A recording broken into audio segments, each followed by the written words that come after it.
Hi, my name is Phan. I am the owner of Anchovies and Salt, Renton area in the greater Seattle area of Washington. Thanks for having me, Kenneth. Welcome to the Vietnamese. I'm your host, Kenneth Nguyen. Being part of a culture of nearly 100 million Vietnamese people in the world today comes with a lot of pain, proud history, and privilege. Join me as I highlight and explore the Vietnamese experience from all over. Thanks for agreeing to come on. First off, congratulations. I've been following your journey through the Viet Leaders Forum. They do a wonderful job of keeping us all up to date with your endeavors at Anchovies and Salt. Tell me a little bit about how the idea of this restaurant came into being. I came to the US when I was 10, and I was fortunate enough to be able to go back to see Saigon for the first time, kind of with an adult perspective, right? I left when I was 9 years old, and I was really mesmerized by what it was becoming back in 2003. I think I was 22 years old at the moment. And I just thought to myself, I was like, where's all of this in Seattle or California? And I just remember going to like places that was really big, like Lang Nung or Wang Long in Saigon, right? And we're just amazed by how much culture we had to share with people. And we knew that in terms of what we eat at home, but to kind of see food from so many vendors or so many different styles, just it was just opening eyes opening when you are young and impressionable. And I always thought that the community, my community here in Seattle, needed something that was like that. I knew I would be there. I knew I would take my friends and family there, and I would be proud to have that in my neighborhood or in my community. And I didn't see it coming. Uh, I think it takes a certain um, background. My parents, my mom is in the restaurant business, and she always worked for somebody.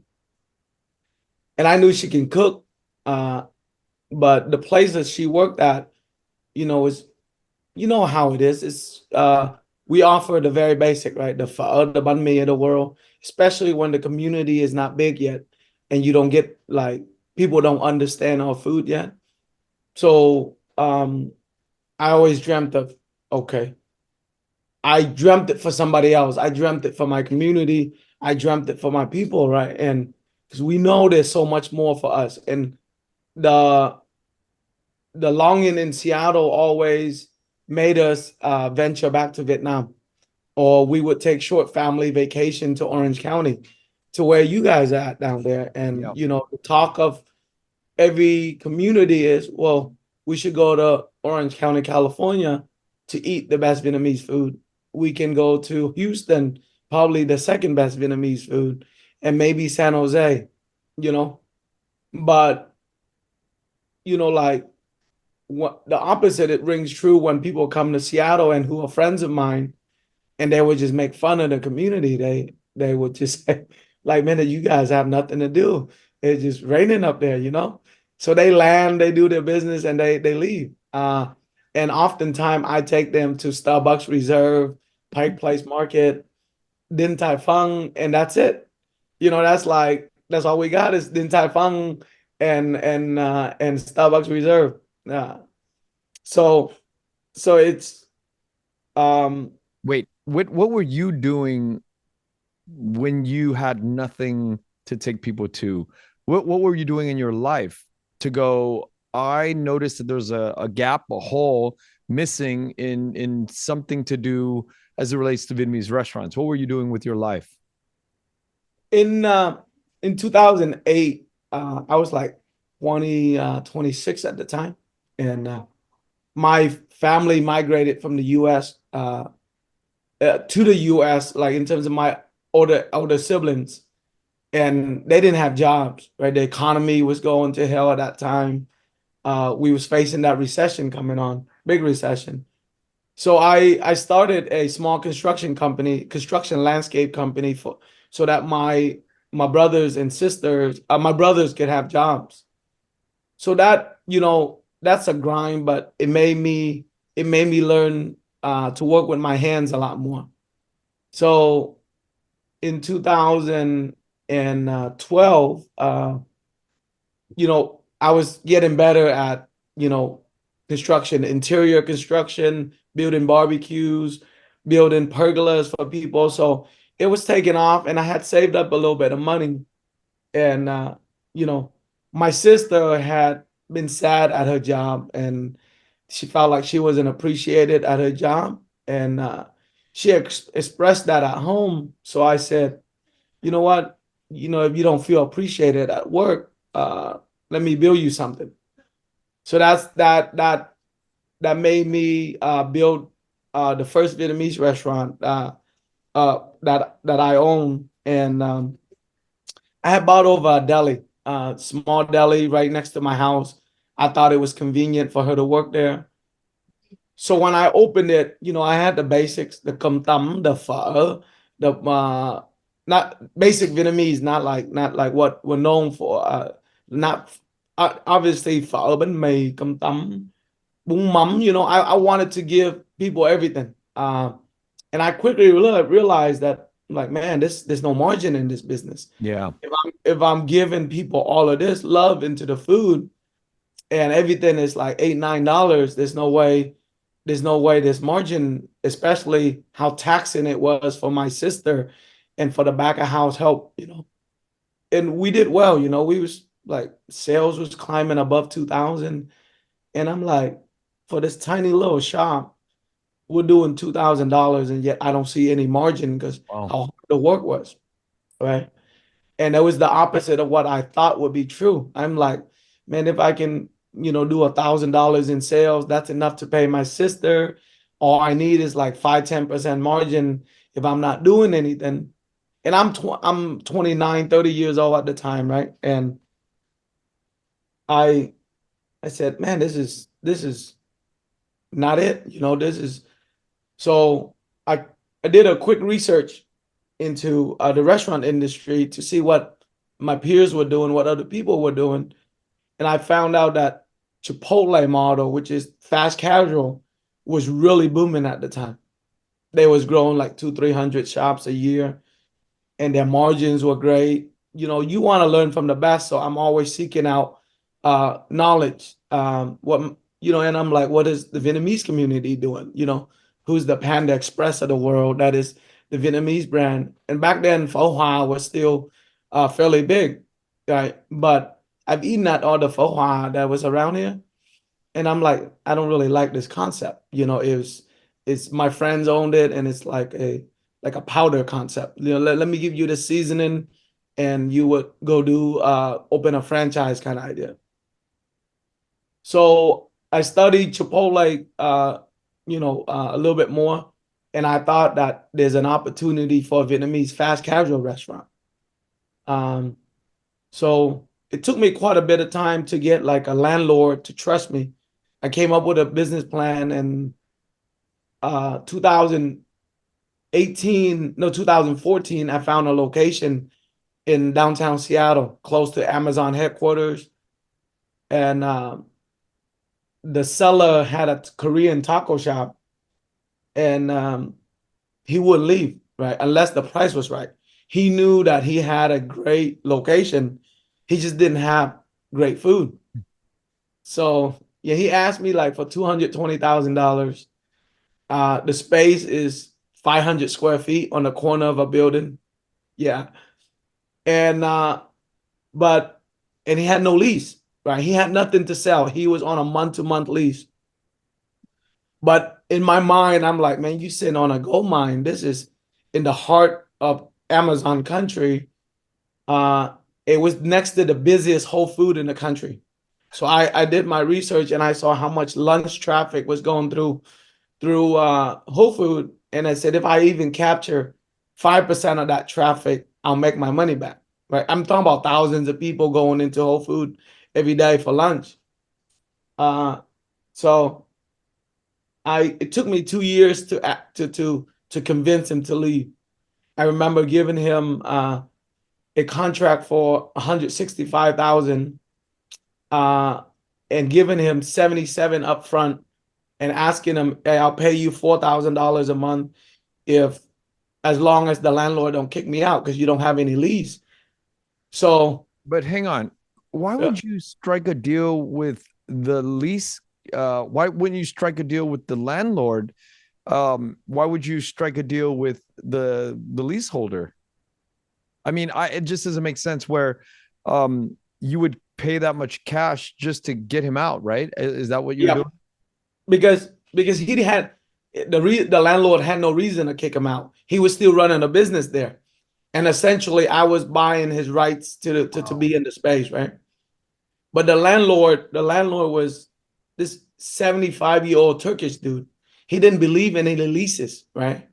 So he owned a building in the middle of the city, and it's Vulcan, it's Par Allen, it's Bezos around him. He's the only little guy, and he wouldn't sell his building, right? He was like one of the owner operator left, and I got a chance to meet him, and I just said, "Hey, uh, why can't you give me a long-term lease?"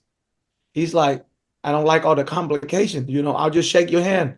If you pay my rent, I will never kick you out. You can just go ask any one of my tenants. That's just the way I do business."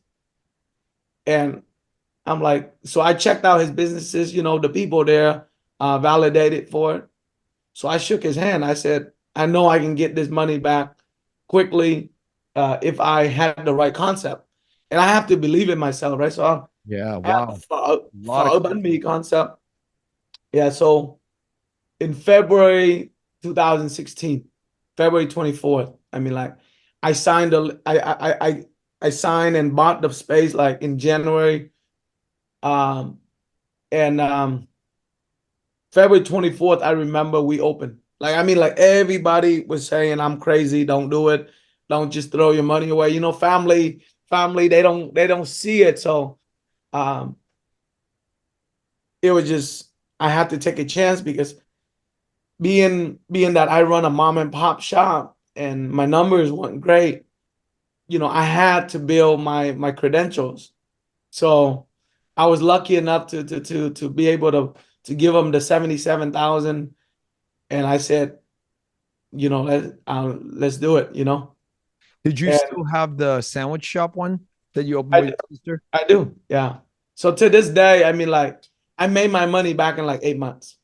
Like at the Amazon one? at the Amazon one. It's so my shop is called Vinason, like the taxi company in Vietnam, Yeah. but sun with an O, so son Okay. of Vietnam, Vinason, right? I love it. And yeah, I wanted to represent, everything I do. There's a lot of pride involved, Right. right? Yeah. I just don't do it just I could open a banh mi shop or I can open a burger shop kind of idea, right? I wanted to do something that I'm passionate about. So I mean we got really lucky. We had our lines was like 30, 40 people long every single day.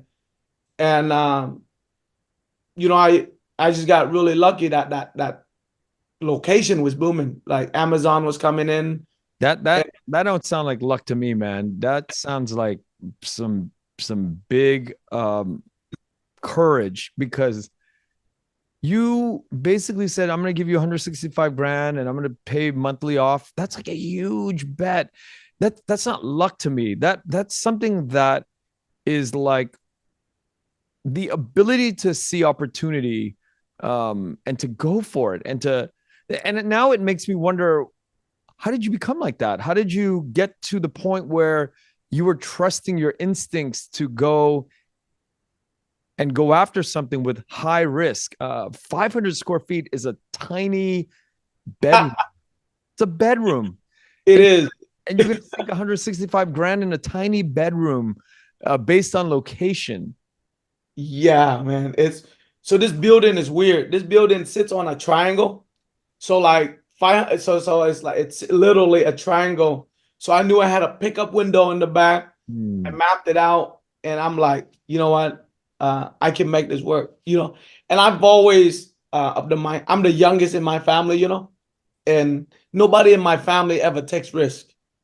right? Because I'm always I'm a monkey by nature. So when you have so many brothers and sisters always protecting you, you kind of dare to be out there a little bit Yeah. more, right? Yeah. Um, so it's I always believe in like chance favoring the prepare mind kind of idea, Hmm. right? And so I'm always, naturally we're Vietnamese. We run math is kind of in our blood. Yeah. So we're constantly running numbers, and it comes natural to just like, if I can see 200 people a day, at a certain number, this is my rent, this is my margins. So if I just got to do what I like. It's just a matter of, can I see enough traffic to go through this space?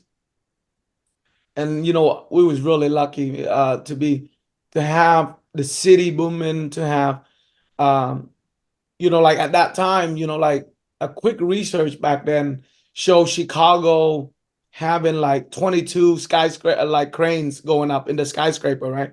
And at that time, I remember reading a statistic that Chicago being number two in the country in terms of skyscraper, in terms of cranes, right? Yeah. Like really high cranes.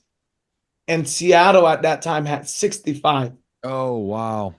Yeah, we was one of the fastest growing city in America. So just being able to stumble upon statistics that just want to validate your vision kind of idea, right? And I needed to talk myself into it because nobody else would Yeah. would nudge me. So yeah, that's it was just I was always operating on that mindset, and So you know you kept the first Vinason yeah. and you kept the second Vinason. No, I kept all five of them. Oh, I you grew, yeah. did more. Yeah, so every year I built one more. The construction background really helped. Yeah, I can And imagine. then once I had the credentials, now the landlord was coming to me as opposed to me looking for them. And they started giving me tenant improvement money, basically giving me favorable terms to come in. And I was very lucky. The second one I did it next to Amazon fulfillment center in an industrial zone. I wanted to prove out my concept in three demographic: urban area, industrial area, and suburban area. So I said, if I can prove out my concept in three different demographics, uh, I have a chance to scale. So I the second one I built in 2017. Um, there was a lot of just industry people there that was more into. I was next to REI, Amazon fulfillment, Bowen. So these somewhat office workers slash industrial workers. Again, we had a line to the door every lunch. So it was I saw that I was doing something that people would gravitate to. Very organic, it's just like we just focus on really good food, really good ingredients, making it look really nice, open kitchen. So it was newer to have a restaurant be like, really, really clean. That was my focus. Having the kitchen be wide open so people can trust not only the product but the process. You always people, product, process. If you have those things in place, um, so I always thought that we had a very uh, presentable system. Right? Um, Did so did you go to B school I did I like before construction? yes, I spent a few years in college. It's kind of like a dropout, but I knew that business those business classes will come in handy. Yeah, So, because everything yeah. you're talking about, everything that I'm hearing is like not some random accident. But there's another level to this conversation as well. So it's the B school, it's the construction. But when I look at the whole presentation of where we are today with you, anchovies and salt, there's there's a level of taste in the branding of what you've done with anchovies and salt that I recognize. Um, that I'm very surprised to hear five of the Vinasons are sort of like the concept that you tried to do. They don't sound like they're up at that scale, that level of an anchovies and salt, but the taste of the anchovies and salt, from the decor to the lighting to the way you shoot to the way you put your logos on the coconuts, all of these details I literally thought came from a woman, because it has this very elegant, soft touch. And when we were emailing, your name is Quyen, but I thought it was Quyen. And so I figured it's a very sophisticated lady, sophisticated woman. Um, but you look like one of those guys I grew up with. Like you look like me, and I look like you. We grew up in the same. It feels like we grew up in the same time. But the level of sophistication of your branding and your front-facing public persona of the restaurant is it's just another level. So I want to ask you about that. Sort of, how did you get to understand how sharp the presentation needs to be to reach a level of where you're at with anchovies and salt? I think it goes back to just being thinking critically, like, I mean, I probably have to thank my parents for always setting high expectation for us, in a Vietnamese family, we're always taught to be doctors and engineers and lawyers, right? So the critical thinking is big. But at the same time, it's in our dynamic that we all like to be business owners. And so, the lowest hanging fruit is always be doing something with your hands or being in the restaurant business, right? So, you know what? I had to be differentiated. I obviously, when you see a mom and pop shop and you see the struggle that they go through, I mean, it's, well, being second generation here or first generation, however you classify it, is you just don't want to go through the same struggle. If you like, you can't just make the same mistakes or fall into that same uh trap, if you say, I mean, like, it's not necessarily a trap, but it's just the fact that it's difficult to do it a certain way. So for me, I mean, like, I wanted a lot more for us as Vietnamese people. It's like, beyond, like, hey, we're known for the cheapest food. We got the cheapest banh mi, the cheapest pho. Um, because if I do that, I'm just like everybody else. And I definitely, uh, like, when I look at the greats, like a Chipotle, they got to do something different, right?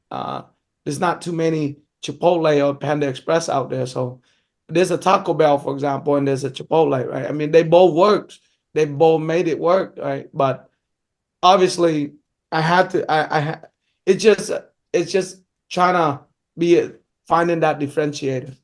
Now, when you got to number five, why didn't you keep going and go the route of a Chipotle where you could just roll out and scale more? Why did you end at five and then start to do a higher concept restaurant? That's a great question. I mean, like, I always plan to, but going back to, like, when I first went back to Vietnam 20 years ago, there's I looked at the post COVID economy in two different ways. I saw how DoorDash and Uber Eats was coming in, and how inflation was coming in, and the margins were getting thinner and thinner, right? And it's already a thin margin business to begin with. And I looked at the convenience economy as being, like, extremely convenient one day. Right? Amazon Fresh shows up to your house in 1 hour. You can literally select any restaurant with your phone, and the food will come right to your house. And ghost kitchens were popping up everywhere, and there was a lot of noise in the restaurant business. So again, I look back and I said, well, we have now the economy is going to too extreme. Like, if I'm gonna go out with my family, I need it to be an experience, because I'm not gonna go out and pay this inflated prices if it's just the same same strip mall food, right? And it's not enough of a reason for me to go out.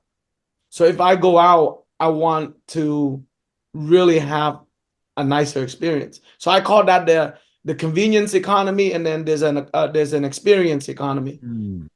And I thought I was positioning myself for both, right? Because my bowl, my pho, and it's very, very takeout friendly.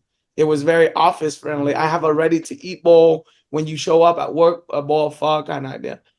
And I'm like, I can run with that, but 10 of those or 20 of those might be the equivalent to one bigger restaurant, right?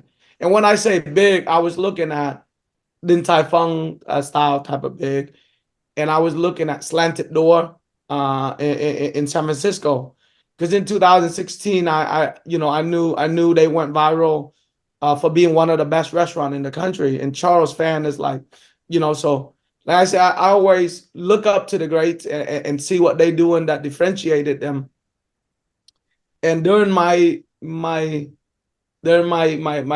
journey through Vietnam and just visiting all these restaurants, I stumble on like Udam in Hanoi, which is a beautiful, humongous vegan restaurant. And it wasn't just the fact that it was the way they presented real uh, food, but it's not even you won't even know it's vegan if you was looking at it, because it's just food, right? And the class that they was serving it with, the way they presented it, the ambiance, the feel. And I saw how Din Tai Fung is dominating this market up here. There's 4 Din Tai Fung in Seattle, right? Where there's probably only like, I think there's one in LA, and I don't know that you guys have one in Orange County, but Din Tai Fung kills it up here. Like one Here, hour line. here too. Yeah, It's 1 hour lines. There's one in Glendale, one in Santa Anita, one in yeah. Orange County, always packed. And then And one in Glendale, they moved from a big location to a bigger location. It's they crazy. do they're doing the same thing in Seattle. They got 4 locations, and the first location went from 9,500 square feet, and now they moved down to a bigger space, right? Uh so to go back to it, it's like I saw these numbers that they was running, right? And when the opportunity came to be, it was like I have this. There was a competitor to Din Tai Fung from China. It was called a Black Rooster, and I'm excited because it's in my backyard. It's literally a few minutes away from my house. They have this beautiful space on the waterfront of Lake Washington, right next to a 4-star Hyatt Regency. And I'm excited. I'm like, man, I don't have to drive 15 minutes to get that Din Tai Fung. This is different. It's called the Black Rooster, right? So I looked them up, and I was just following them, and I'm on the sideline just cheering for them, because I like to have more availability in my community. And COVID hit them, and it was just dragging out. And I heard to the grapevine that they wasn't going to make it. So at that time, I'm exploring this experience economy. I'm telling my friends is like, hey, if there's an opportunity, like you either go, we meet up and we talk. We're always shooting the breeze and I'm sitting with all my buddies, and I'm like, I'm just giving them my 2 cents of what I think this is gonna go. And they will all come into my city, which is a small city uh, on the suburbs of Seattle, right? We're anchored by Bowen. So it's more like an industrial city, but it's up and coming, very much so, up and coming. And I asked them why they were opening in Renton, and they're like, we love Renton, and we think there's just good potential.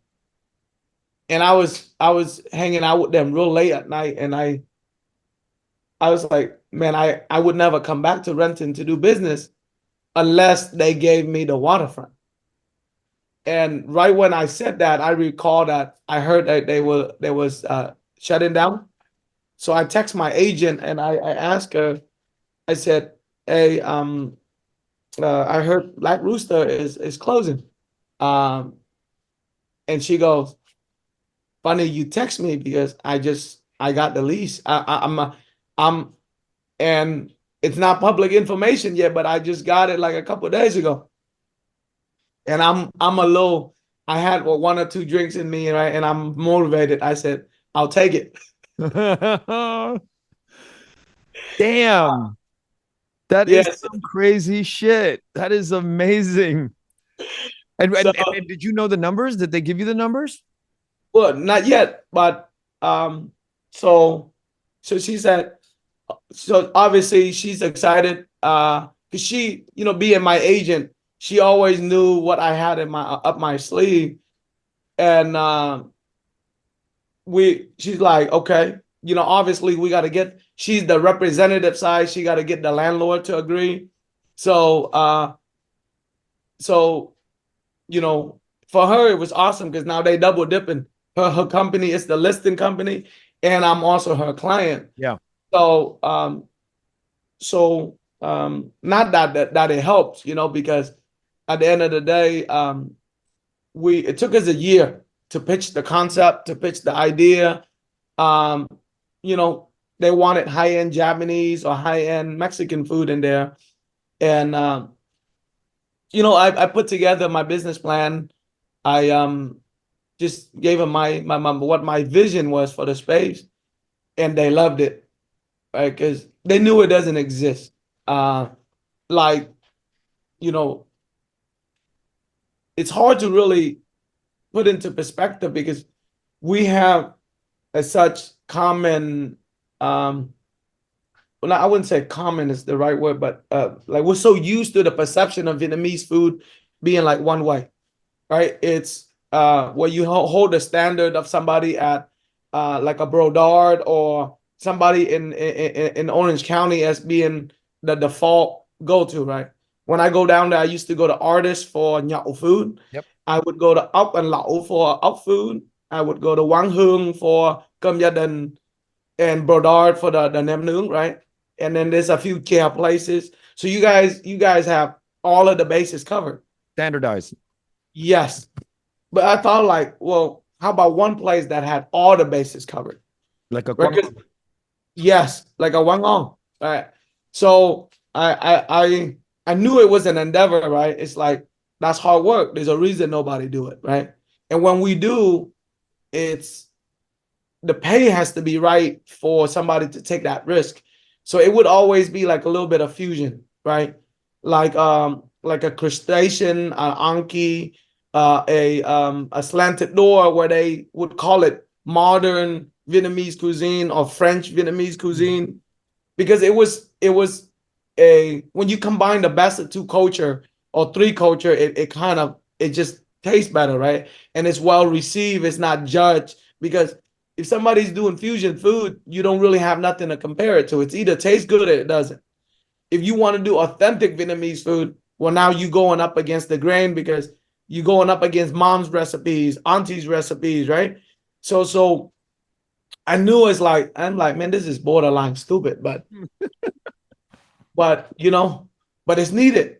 Like in my mind, I'm just like, I asked myself, okay, I'm gonna travel the country. Where am I gonna find food that made me taste like it tastes like home, but elevated or like different, right? It's not a strip mall. And I always would go to Wang Hung in California because it gave me that cơm gia đình, that gave me that comfort feeling of going ăn canh cá kho tộ, right? Mango fried fish, all of the nostalgic Vietnamese dishes that that you only eat at home and it hasn't made a name, its fame to claim in the world yet.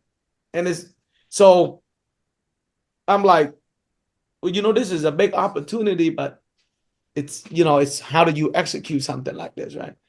But I knew there was a demand because I said, going back to Din Tai Fung, I'm like, man, I've been here too many times. I'm tired of waiting in line for 2 hours, right?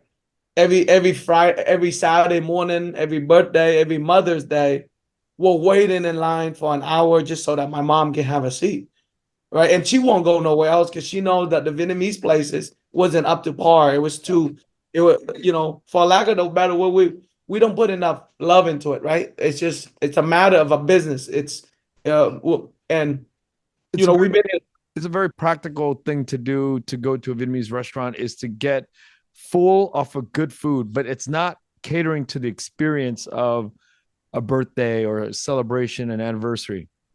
exactly Quite fun. that. So that's when I think I wrote to the VOF. It's like my mission is very simple. Is how do I make a place where you are proud enough to take your mom there for, and it was like, if I can get your mom to show up just simply for the scene, for the culture, for the ambiance, the location, she feels good. She might not like my food, right? But if I could work hard enough for her to like my food, to put a stamp on it, then there's no question that that everybody else would like it, right? So I think I said my mission is very simple: is how do I get parents to get out of the house to eat Vietnamese food? And it's a joke among all of us. Is like among the Asian community in general that it's a very, very difficult thing to do. And that's why I said that's why the opportunity is really big. So you know, you don't know how tired I am of showing up to waking up on a Sunday morning, and the only thing that is available as an option is bacon and eggs and French toast, or which the good places up in Seattle is still an hour away. Wow. Right? And then there's Taiwanese or Chinese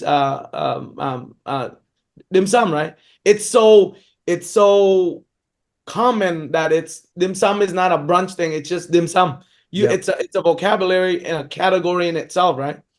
But there's really no third culture that really has stake a claim to that type of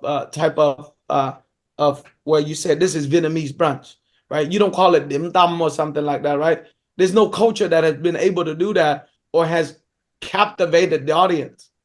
Until Neb came along in Southern California, Man, you study right? everything.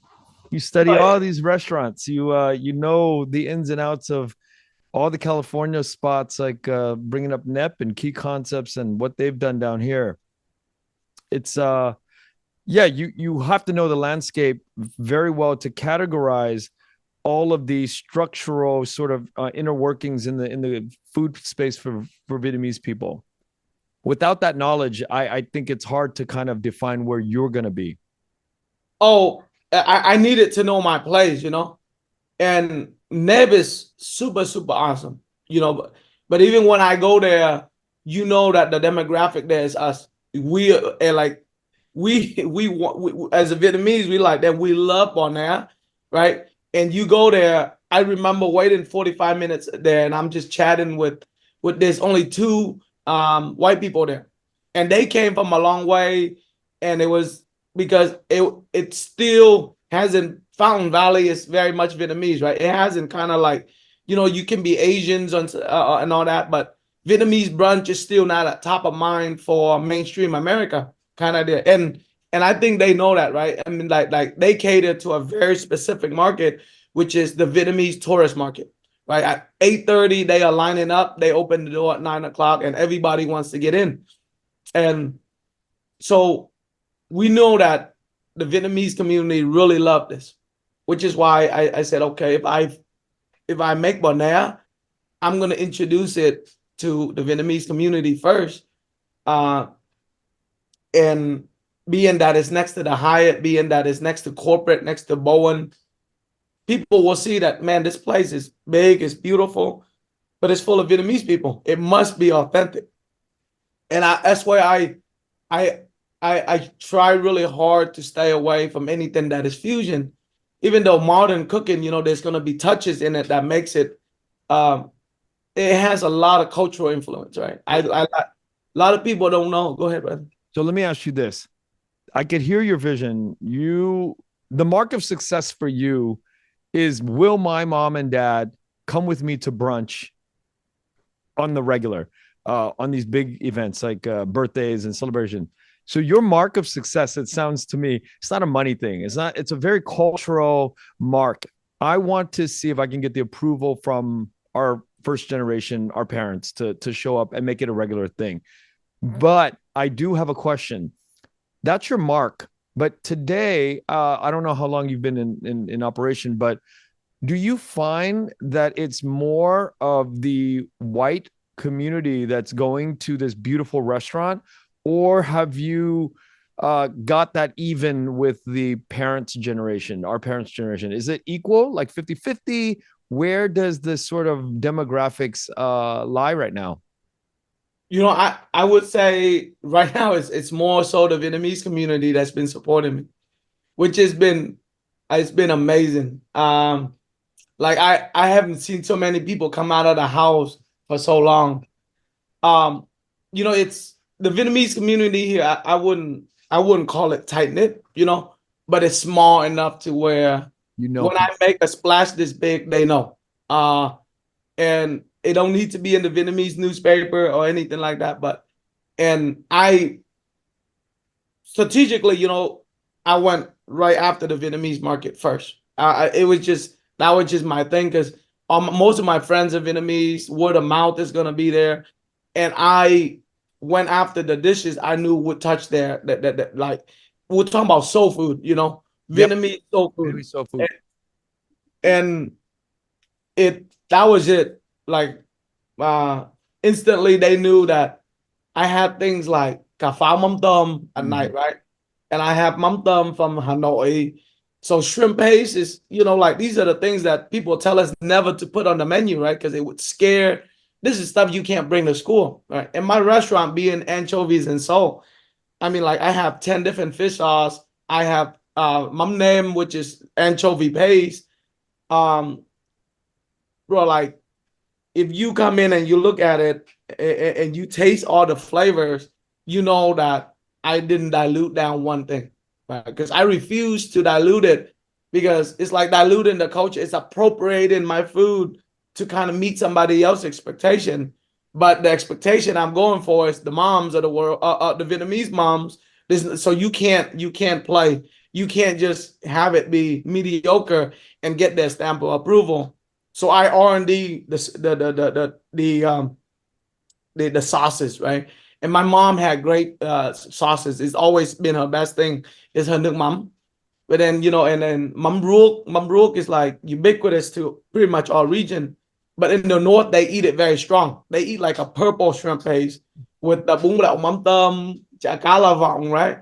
And I'm like, yeah, I'm feeding that to everybody. It's like I can't be apologetic about the culture Absolutely. and represent culture, So it's like, if people will see my the restaurant on the internet, if I was an example, they're thinking, oh, it's fusion, it's too nice to be Vietnamese.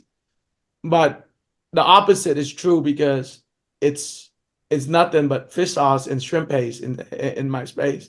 That's kind of the foundation of everything I built it on.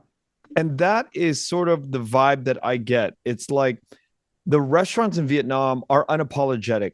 You go into these big ones and it's decked out and it feels very luxurious, but then they're serving super traditional because it's their fucking country. This is where they live. They're like, we don't give a rat's ass about what you think about what we're serving. We're gonna make it beautiful and we're gonna deck it out and be decadent, and we're still gonna serve the most basic cà pháo mắm tôm. All of that stuff is or whack. All of those things are still like these dishes in the rural countryside that is served in these high-end restaurants. And I think it feels like that's where you've gone with anchovies and salt. But I do have a question about the head chef. Like, did you have to find somebody, or were you just working with somebody who's a gun for hire? Um, gun for hires. So I always knew what my palate would be, right? During my travel, I said, well, one, if I needed a chef and I lose the chef, what happens to my restaurant? Right. You're Right. screwed. Yeah. So it's like, and how many chefs can cook food from all three regions Yeah. of Vietnam? So our food is very sauce based, very recipe driven. So I went out and I was searching for the youngest kid, the one with the most energy, the most aspiration, the most passion to represent their culture. And that was my goal during all my interviews. Is like these kids got to have pain points. Like they need to know that, well, how come I don't get to cook Vietnamese food, right? Because if you go to a pho restaurant, you're not cooking any Vietnamese food. So French trained Vietnamese kids, they're not going out to the world to cook Vietnamese food. They cooking fusion at best, right? So when I put the ad up for to well, when I was hunting, I found this little girl. She's 27 years old, and she was working at a American place, and she had the menu was 100% American except for the bonnet.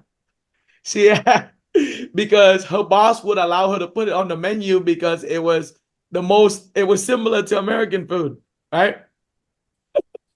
That is funny. Super funny. Yeah. So I had a friend told me, hey, there's this Vietnamese girl. She works here. She's looking for something. You should go check her out. And then when I saw the bonnet on there, naturally, I that's the first thing I ordered, and I thought it had really good flavors to it. It was like, okay, uh, this is it, right? So I found, I got a chance to meet a really nice, young, and she's been through the ringer. She's been through the pho shops, the French restaurant. In her short 6-7 years, she worked in almost all the restaurants, and she made her way up. And I'm like, you are ambitious, you work hard. I can see it, because being 27 and running an American establishment is difficult.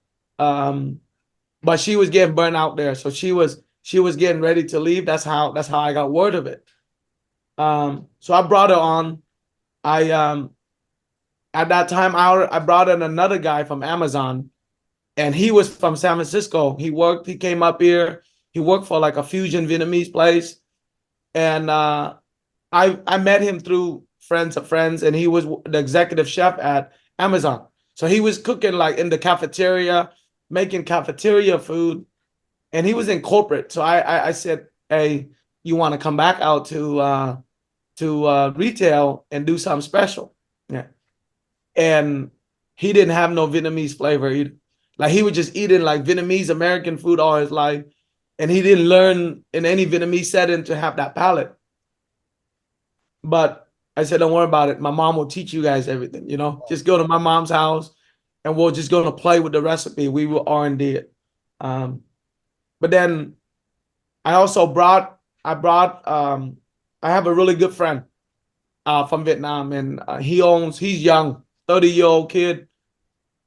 To me, he had the best palate of anybody I knew in Vietnam, because when he took me to places to eat, it was all amazing places. Right? It was like the flavor was where I'm like, damn, this is amazing. And he was blessed, right? This kid is privileged enough to be able to travel the whole country and eat. His family has restaurants. He basically is their culinary director. He tells the restaurant people what to cook, and he was able to replicate flavors really well. So he would often cook for me when I visit him. And like, we go to Hanoi and I eat the best food, and I'm in Saigon with him. He said, don't worry about it. We don't need to go to Hanoi. I'll cook it for you. And it would come out. It was like, I'm like, dang, this kid has talent, right? He doesn't need to work for anybody, but because he's blessed, but he has crazy talent. So I invited him over. I said, I need you to come over to the States for a couple months and just R&D the crap out of my team. So we had 3 kids. We brought on 2 more kids that were French trained. One of them came from Saigon when he was 17. So he had like the Vietnamese palate. One kid grew up in the US and was working for like really nice American restaurants. And when they heard me coming, they was really passionate. They knew that they was gonna come to me to get a job because they wanted to cook Vietnamese food. And when I told them Vietnamese food, they was very surprised, right? Because for a lot of them, they've never even tasted these flavors. Like if you are a 17-year-old kid from Saigon, you don't really get to go to Hanoi to eat a lot, right? Especially if you're working at a chef. You gotta be balling, you gotta have money to travel and eat. So a lot of them, they didn't get to taste any of these flavors yet. One kid knew the Saigon flavor well. the little girl was from Hue, so she know what Hue flavor tastes like, but none of them had ever had northern food. So luckily, my culinary director, the guy from Vietnam, he was born and raised in the north, but then they migrated to the south, so that he had flavors of both regions. And I'm like, okay, we definitely can deliver all three flavors if we R&D this. And we just started with a big, really big menu, right? Just like, okay, how do we get it? What's the most popular? What can we make the best? What can it? Well, how do we flow? Because it's the flow inside the kitchen, as you know, is going to be super important. Yeah, so we were lucky enough to R&D, and my team is super young, bro. Wow. Like 27, 25, 25. Now, I want to ask you a little bit about your background. You sound like you are from a northern family, right? So, but I have a feeling that your northern family came down to the south in 1954. Or I don't think you grew up in Hanoi, did you? No, no. I'm actually from the south. My grandpa and grandma was from Quy Nhơn, Nam Định. Okay, so Yep, yeah, Bình from the Định, north. Bình Định, yeah. And but in 42, they moved to the south. So this is when my dad was only like 4 years old, in 1942, and my dad is like 86 now. Uh, so I grew up in the south. I grew up in the U.S. technically because I've been in the U.S. for 30 years. But I just happened to, when I started this restaurant industry, uh, there's a lot of kids that come to work for me, and they would ask for a job. Just more so, a lot of them just needed time to kill, like they would be bored or just like, hey, I just want to learn to be in business. Can you give me a job so I can see what the day to day is like? And I, more often than not, I became really good friends with them. So I married a Hue woman, so I'm always listening to Hue a lot of times. And then when I'm back in Vietnam, a lot of my friends are in the north, so I get to go up there a lot and just kind of absorb the culture up there, So But it's weird uh, because every time you speak Vietnamese, it sounds like a very heavy northern accent. But I know that very few people grew up in the north actually make it to the United States, 30 years ago, right? Because that's just not the absolutely, history. The history is everybody's moving out from the south. So, anybody who's northern dialect speaking is typically from northern families that moved down to the south that escaped, at 5 years old, 10 years old, like yourself. So, yeah, it's always interesting the Namdins or the Bucknins of the world, because my yeah, mom is from that area.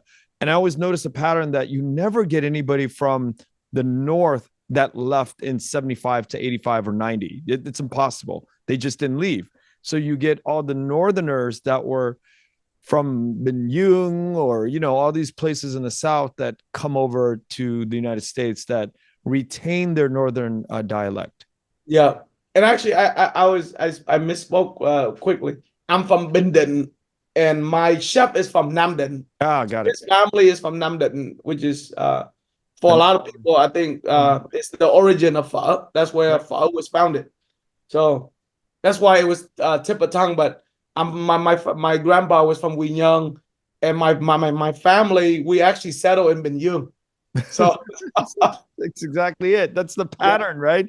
There's a pattern to all this stuff, man. It's crazy. The migratory patterns of the north, because you go to actual areas of Benyung, right, in the south, and it's yeah, like it's all northern people. And you're like, what yeah, the hell? You guys have been here for 50 years and you still speak, this heavy northern Hanoi accent. It's the most bizarre thing every time I encounter it. It's crazy. There's, people that I run into and are good friends with in Vietnam that speak heavy northern, but they were born in the south. Like, yeah. they're 50-year-old, 55-year-old guys and born in the south. It's crazy, crazy stuff. Now, let me ask you about this idea of the biggest restaurant. How do you know that this is the biggest Vietnamese restaurant outside of Vietnam?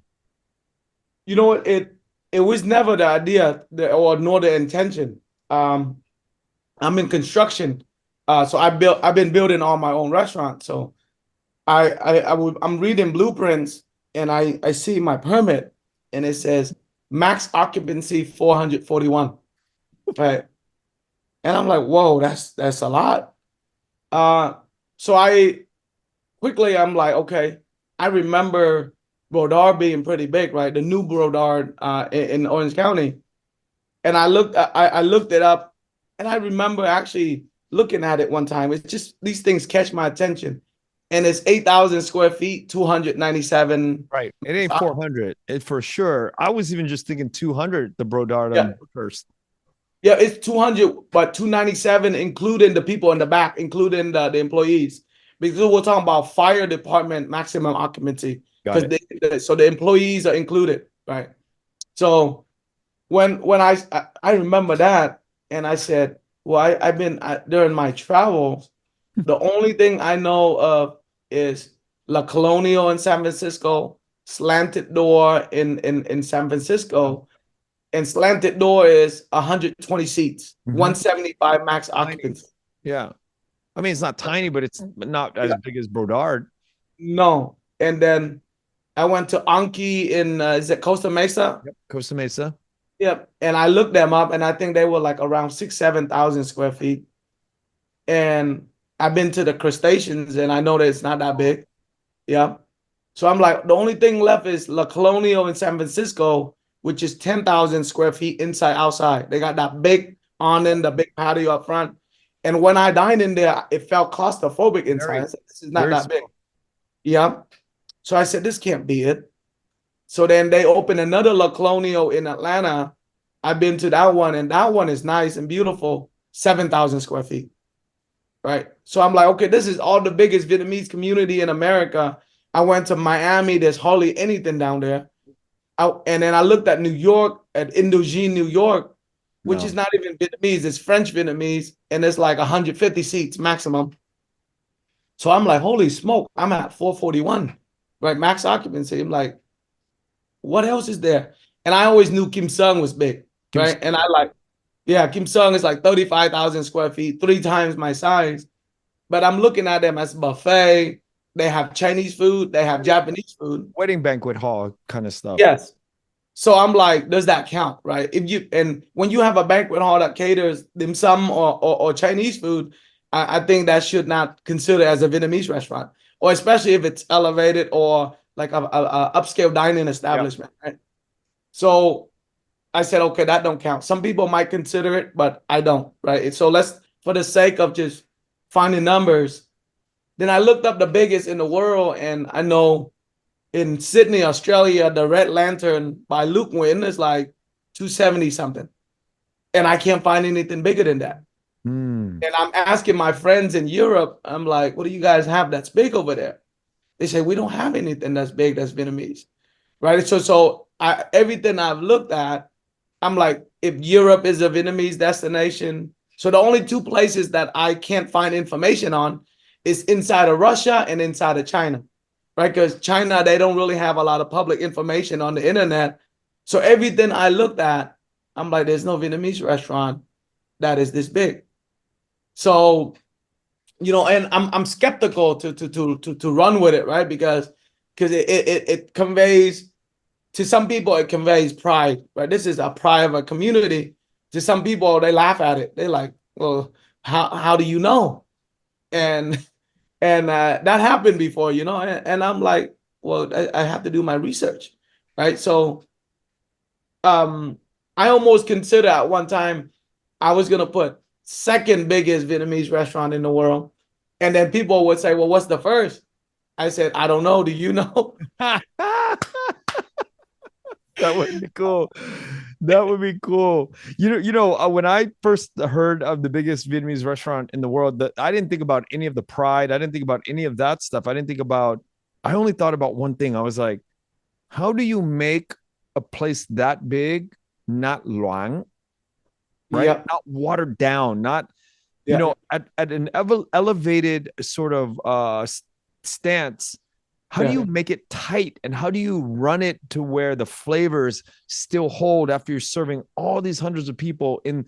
So I kept thinking about, fine dining, elevated. How do you keep that level, that pacing, consistent at that volume?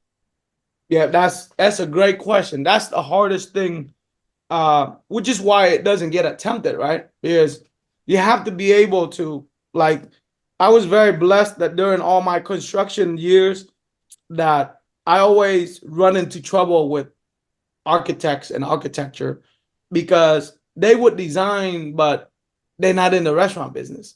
They don't think like a restaurateur. They don't think like an operator. They want to get cute most of the time. So when I designed this, I actually had a map in my mind, and I intentionally hire a Bulgarian architect from the Las Vegas.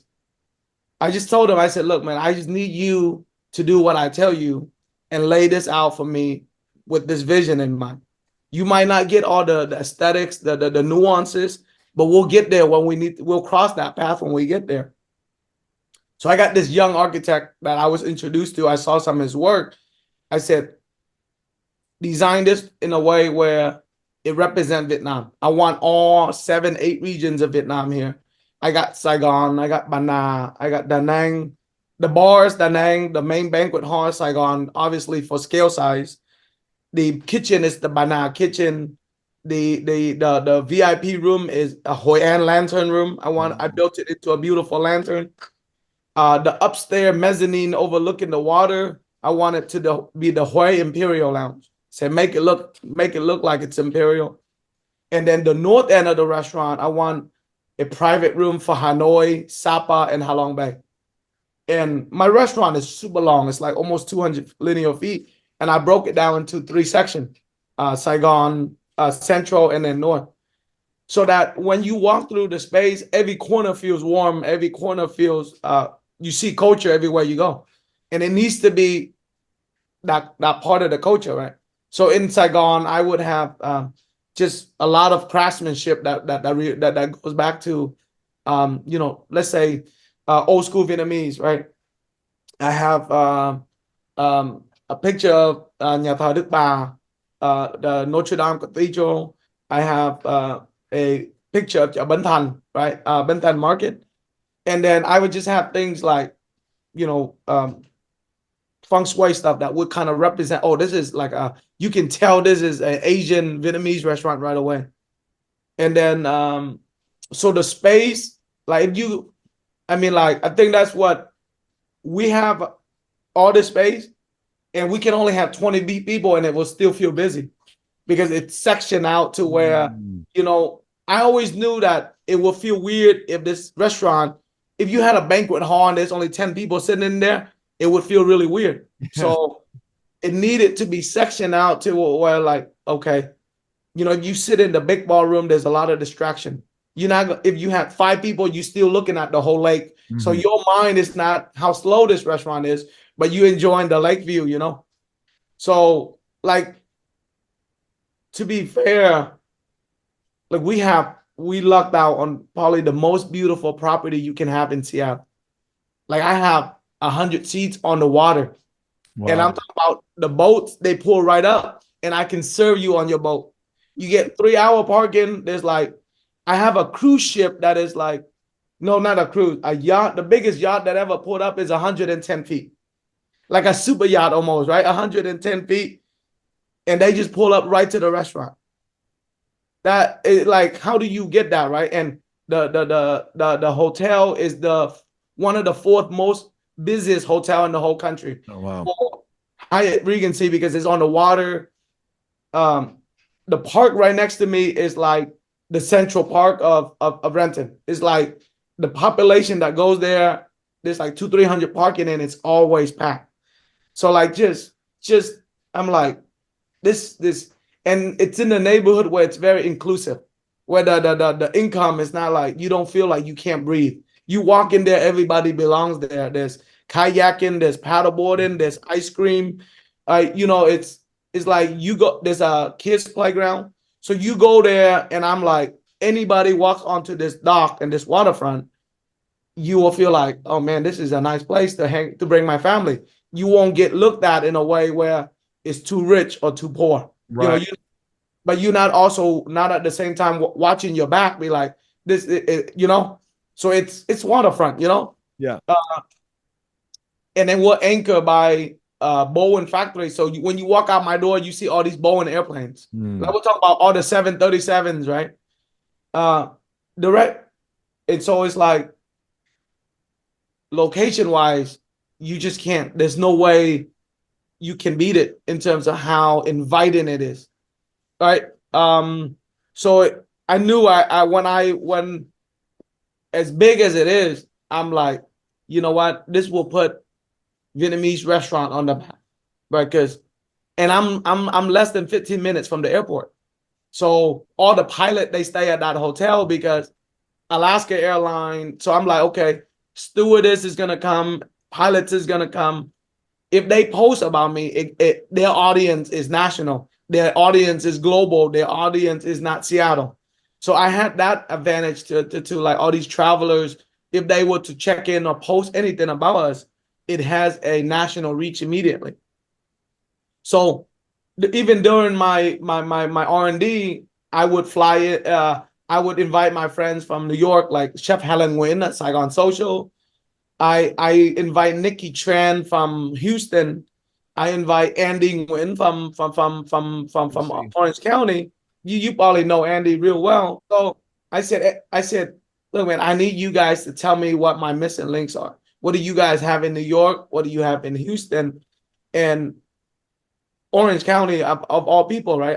I invite as much people from Orange County as I can up here because I want to tell them, look, I think what I have is differentiated, right? I have Wang Hung, but on a whole different level, right? And that's what Andy told me. He goes, I've lived here. I live in Orange County all my life. I've never had this food.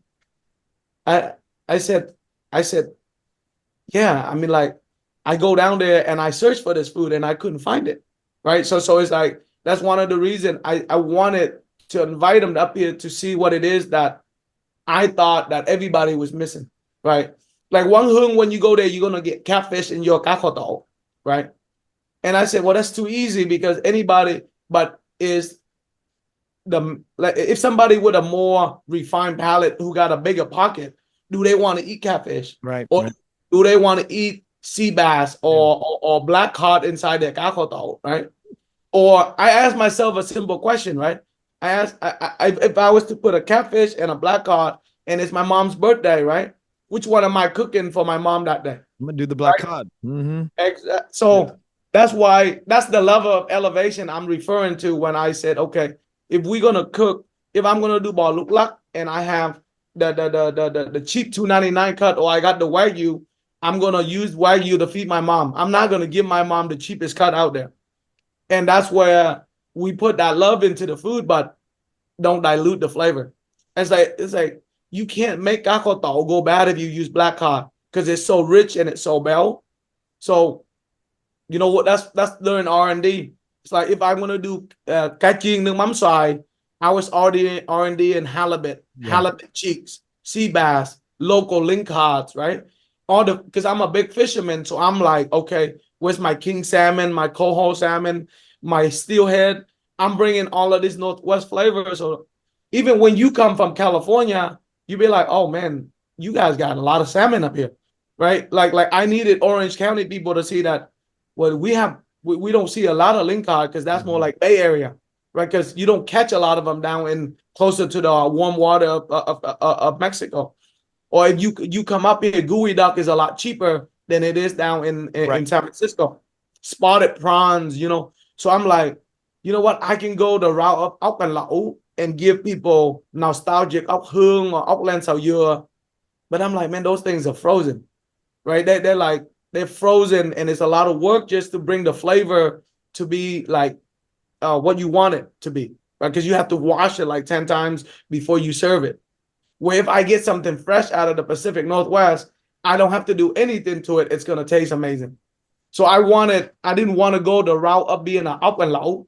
I wanted to go the route of like, okay, I want to be the freshest seafood. I want to be like a Joe Crab Shack, right? If you come up here and you eat food, even if you come from Vietnam, you're like, well, I never get to eat this in Vietnam because that's so when my menu for my finger food menu, it's going to be gooey duck, Northwest razor clam. It's going to be Northwest scallops. There's things that we have. Like I have this thing I'm so excited to put on the menu. In Washington, there's a scallop called Singer scallops. It's pink. And it's very difficult to get because they live at 200 feet or below. But they move through the water because they sing like this. So they move because they propel by blowing water out of the shell. So Wow. and it's pink, right? And you almost never see it on the menu because divers are afraid to go that deep. Yep. So in Washington, as a shrimp fisherman, I would catch it accidentally in my shrimp pots. So that's how I would know that these things exist and they are really good, right?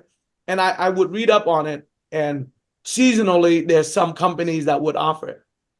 So just like things like that, just to be able, like even the people, my own community, whether they are white or they are Vietnamese, they don't know that these pink scallops exist. So we have so much abundant of natural resources. And I just imagine doing that with my Vietnamese scallion and some fish sauce, right? Yeah. So that's kind of my goal with the finger food aspect of it, because we gravitate to that when we want to have a beer or a cocktail. And I'm on the waterfront with cocktails and a bar that opens up to the water. So that's not like the main focus of the menu.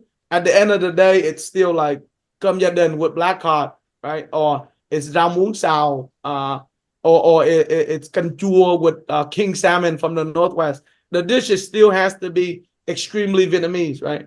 And I'm sure we've all done canh chua with cá salmon at home, but really nobody sells it in the restaurant because they know the margin's not going to be there if you sell king salmon. Right.